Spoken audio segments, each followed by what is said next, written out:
Hi. Hi. We're now in the car. For reasons. I guess. I think this is better. Yeah. Oh. Wait, do We're you want gonna me need to a light Yeah, it's fine. I got the flashlight. here somewhere. Will it hold? Oh.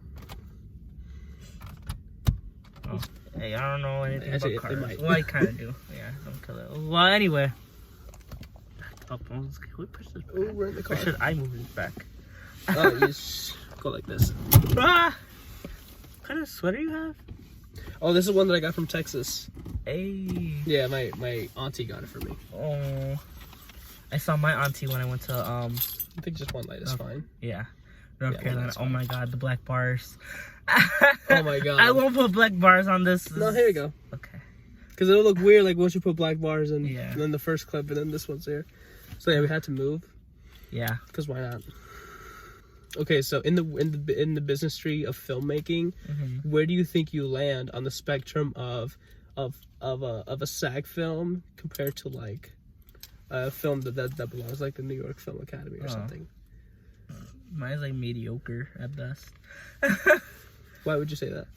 Because it's like my films I never really think of my films as serious or like business, like I'm doing it for like money or anything. I just do it because I'm bored and I like making stories. I don't really have like a like crazy strategy or like nothing. It's just like what kind of story would I want to make now or today? So that's how In Hiding started. In Hiding started because I just wanted to make a show. I've always wanted to be in a show, and I'm like, well, I'm not gonna wait to be in a show. I'm gonna make my own show and be in that show. And that's where In Hiding came from. Well, Roommates first. That became a flop, and I'm like, I'm gonna do it again, but this time I'm gonna have a plan, because I didn't have a plan when doing Roommates. I kind of just jumped into it without really thinking about what I wanted the show to be or how exactly. It was kind of just a pilot, and it didn't go anywhere. But in terms of business and stuff like that, I kind of do now want to like be serious and that kind of stuff. Like I want to, but at the same time, I feel like that would just not motivate me anymore. Do you think that would like defeat the purpose of what you're doing this for? Yeah, I'll feel like, and especially like if like let's hope one day like I start getting like people start seeing my stuff, I feel like people are going to know that I'm just doing it for the money, or I'm doing it because people like it. Like you're a sellout. Yeah, I'm a sellout, and that's kind of what a film I did that I don't really like that much. But which film was that? The unboxing. Oh, okay. People love unboxing, right? So the point of that film is it's not supposed to feel like a film. It's supposed to feel like, oh, just a sellout. Like this is such a boring thing. So it's basically to like, okay, so it starts out with me like, hey guys, I'm doing an unboxing video and stuff like that, and like, who wants to sit down and watch that? And then literally out of nowhere, I wake up and I'm somewhere else, and I'm kind of getting haunted with my thoughts and telling me you should do this type of video or do that video, this and that. I'm kind of like running away, and then like Diane comes in and I'm like, what the hell, what are you doing? Yeah, right, she cameos real quick. With the doll too, to kind of be like, my show, my film, whatever. And it's just like, basically I'm getting haunted with like to not be a sellout, and that's basically what the whole idea of that little film was to not like to and then like at the end I'm like dead inside, like, oh my god, and so it's kind of like a parody of like, don't do that. Like, don't be a sellout, don't do the trends and stuff like that. You see, that's something very like no one thinks about. Really? Like that's not an idea I've heard. Well, I mean, obviously people do it, but they don't portray it as bluntly as you did, which is why unboxing, when I first saw it, I was like, really, Emilio? Really? Yeah. That doesn't sound like you. Exactly. And then once I actually saw it was 17-minute song, I was like, that shit was not 17 minutes, 5 minutes. What? What? That shit was not 17 minutes. I don't know what you're watching. I swear I thought it was longer. Oh, no. I wouldn't know how the fuck to make that longer. Just 5 minutes, and I feel like that was too long. Does the car smell funny to you? No. Okay. Well, right now I'm tupido, so I don't know how to say that in English. Stupid. No. You said stupido. I didn't say that. What would you say? Tupido. Oh, tupido. Oh, no, I don't know what that is either. I thought you said stupido. I was like, oh, stupid. I do that too. I feel like that too, but no, that's not what I meant. Oh, but let me think. Do I have any questions for you? Oh. Um. Well, while you think about that, I still have one. Okay. So out of like the out of the 7 films that you've made, films in general, or have been a part of, which is your favorite? And don't say opposite, because we already know that's the answer. But what is your favorite film that you've like worked on and genuinely enjoy making and uploading, besides opposite? Well, I didn't upload opposite, but well, it's obvious that it's Diane's Experience, because that was the films I mainly did. But I did like that Uber driver thing. I like that too. It was literally not scripted. It was literally we just kept going. It was weird. Like that was the point. Like, it was supposed to be stupid and like kind of dumb. And there was no script. Like, it was just like, okay, let's do this. But a film that like I acted, I directed, I wrote for it is Diane's Experience 3, because out of all the films, that one I worked on the most, and I changed it while keeping the same idea with Diane killing the killer and whatever. That was in the original. That's in the second, third. That's always was going to be the end goal. Just how it went about had to be changed. And I actually wrote the script while I was on vacation. Mm-hmm. While I was on my North Carolina trip, I was writing throughout. I was writing that script for what we get to see. So that was actually the most recent script of Diane's Experience, which was in August. And I didn't start filming until the end of September. And that's when we filmed your scenes, which I believe your scenes were the first scenes. And then I shot all your scenes. And then I just started shooting on mine. I felt like when you said that in your reaction, when you were like, is all your stuff in your house? I'm like, I tried being very like outdoors for a good majority of it. And I feel like, because the other 2 films, if you really think about it, I don't think I was really outside. Like, if I think about it, I wasn't really outside. The 3rd film, I was outside. And it's also kind of awkward playing Diane outside in public, especially in public areas. Especially when you're alone. Well, I was alone in a few, but the ones with RV, I had RV film with me. Oh, okay, that's good. Yeah, because I feel like when we shot a scene for season 4, we were outside, but we were also with Ashley. Yeah. So it made it a lot, I think, more fun, honestly, besides me making fun of your character. Yes, he needs to... Just in the way that she talks, because she's very sassy.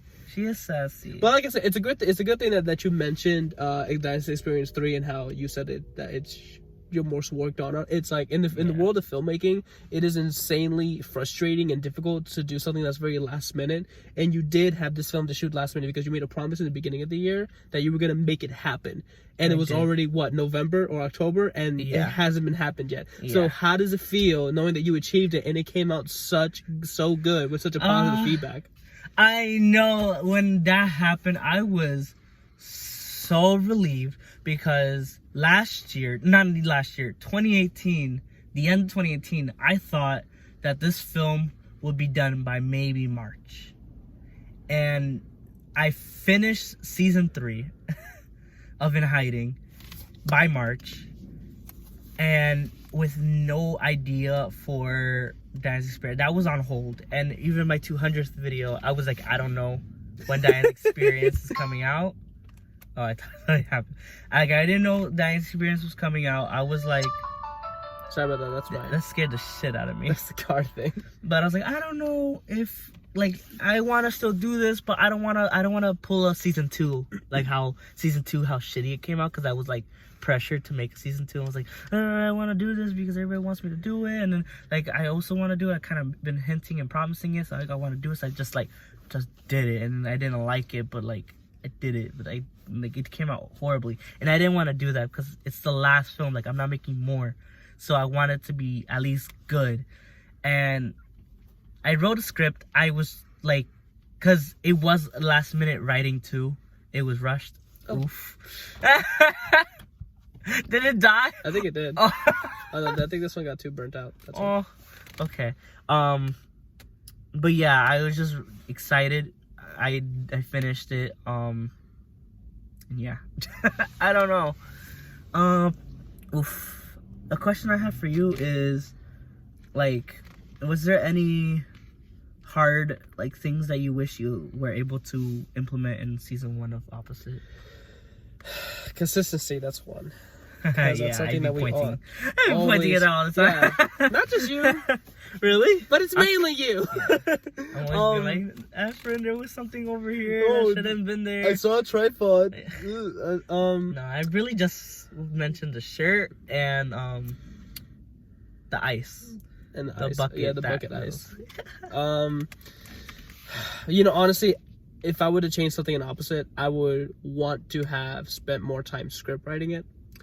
Because I'm not saying that we shot every episode and then scripted the next episode once we finished shooting it. It wasn't like that. But at some scenarios, because we had to change so much of the original story, it had to be done. So to the point where it kind of got messy. And one thing I heavily regret is feeling shitty during, like, as a director, like not as a person, which affected my directing throughout episodes 6 through 7 and a little bit of 8, because 6 and 7 are like my least favorite episodes.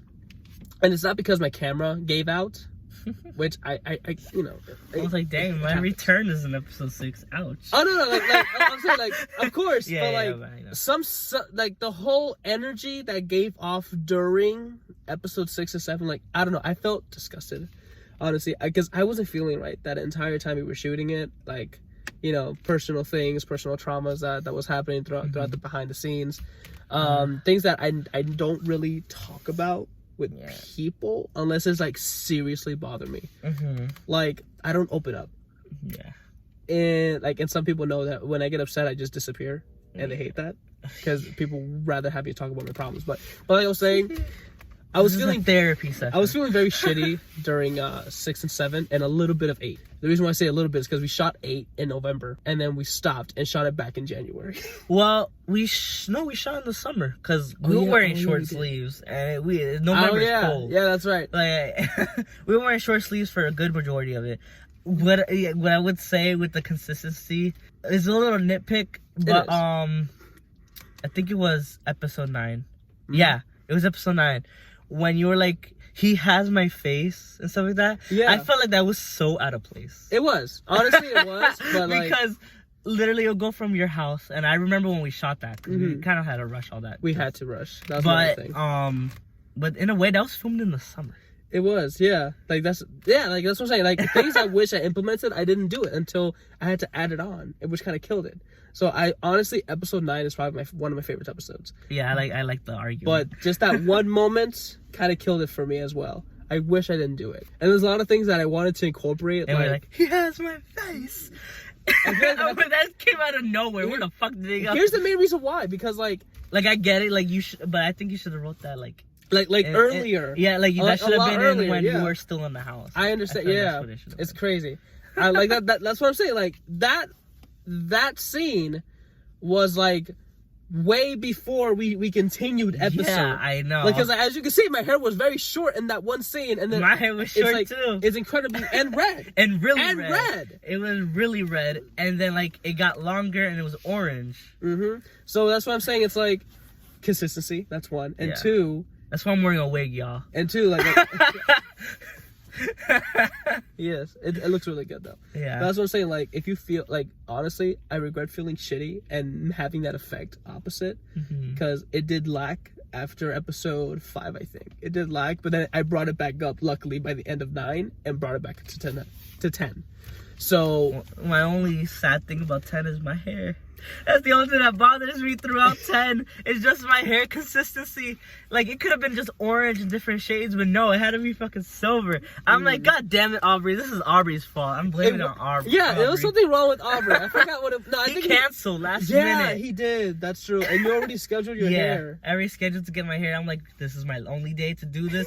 We have to film it, and we have to film it now, because tomorrow I'm getting my hair done. If I had the portable green screen, we didn't need Aubrey.